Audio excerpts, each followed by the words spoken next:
Next week, jazz musician Zoe Modiga will captivate audiences at the Soweto Theatre with a night themed an evening with Zoe Modiga. The artist recently released her debut album, which has been received very, very well in the industry. She has performed alongside the likes of Lira and Ladysmith Black Mambazo. She's here now to tell us more about her debut album. But most importantly, glad to hear that your other name is Pale. So good morning to you. Hi, Peter. How are you, Peter? Good to see you. Good to see you too. Yeah, now, right, let's just start with your debut album. Talk to us about it. So, Yellow the novel is basically inspired by my favorite color, which is yellow. Okay, the lady in yellow, we can see that. The lady in yellow. Yeah, and I was looking on the internet as well, you're wearing yellow. Yes. Okay. So the whole thing about that really is just to represent the color. And for me, the color stands for boldness, happiness, caution, all the things that I, want to embody. And with the album, the inspiration behind it is basically human life. So I wanted my art to imitate life and to speak to people in different levels, because we talk about spirituality, we talk about relationships, we talk about feeling like you have an impact in the world and in the spaces that you exist in, and I feel strongly about relating to people that way through feelings and just allowing them to realize that they are normal in the things that they go through, because we're human and it's life at the end of the day. Yeah, and you just talk to us about your journey really in this music industry. You come a very long way. You left home to come and pursue studies in jazz music in Cape Town, right? Yes. And here you are. Are you happy with how far you've come? I'm absolutely happy. I'm so fulfilled. I'm happy that I'm an independent artist who gets to craft and put together the image that I want the world to see of me. And I'm glad that my number one priority when it comes to music, because I love it so much, is to evoke emotion. And nothing else really after that matters to me. And I recently found out yesterday that I got some summer nominations. So it's amazing. Good news, eh? For Best Jazz Album, Best African Artist Album. So I'm completely ecstatic, and I think being in the Soweto Theatre evening is going to just sum up everything in terms of the excitement and gratitude. I wanted to ask that as to that particular evening. What do you think it means to you? What does it mean to you? Last year, I performed at the Soweto Arts and Craft around the same space.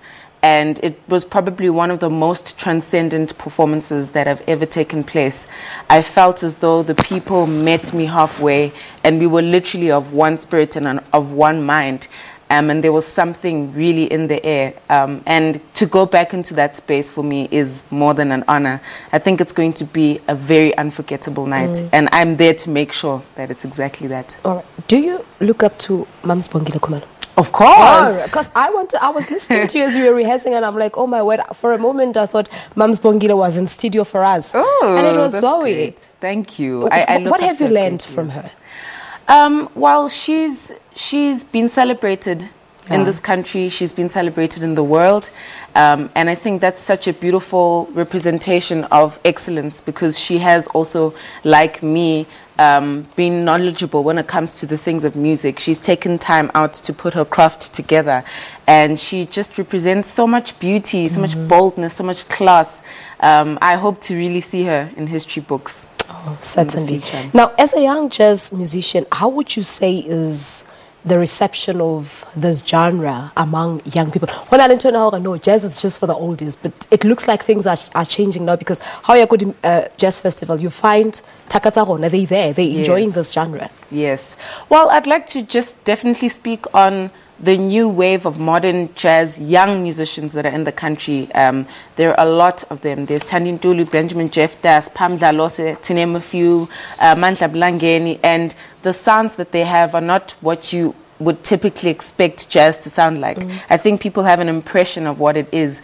And when you go to the shows, you realize that a lot of the sounds that are there are influenced by what's going on right now. So jazz is like the Godfather sound, but it isn't as direct as you think it is. It's a lot more relatable. We tackle subject topics that are relatable. So it's just, I challenge anyone who thinks that it's outdated to actually come to the shows. Well, I challenge them too, because it's really is not the case. Things have changed. Let's talk about that theatre night with you, the tickets. How can our viewers get hold of the tickets and what they can expect on that night? So the evening with Zoe Modiga at the Soweto Theatre is going to be absolutely spectacular. Tickets are 100 Rand. You can just follow me on social media to find out about bookings, but you can literally get your tickets right now. It's going to be electrified. All right, so we will leave it at that. Thank you so much for coming through. And the debut album? Is that available? Yes, okay. The debut album is available on all digital platforms, so your Apple Music, and we'll definitely be selling it on the night of the evening. All right, all the best for that evening, and hopefully everything will go well. Thank you. Thank you so much. Thank you so much to Zoe Modiga, of course, talking to us about her debut album, but most importantly, that evening, of course, with Zoe Modiga. When exactly is it? It's on the 28th of April. The 28th of April. Okay. Yes. All right. Well, there you have the dates. We're taking a quick ad break here on Morning Live. Do stay tuned because she'll play us out here on the show.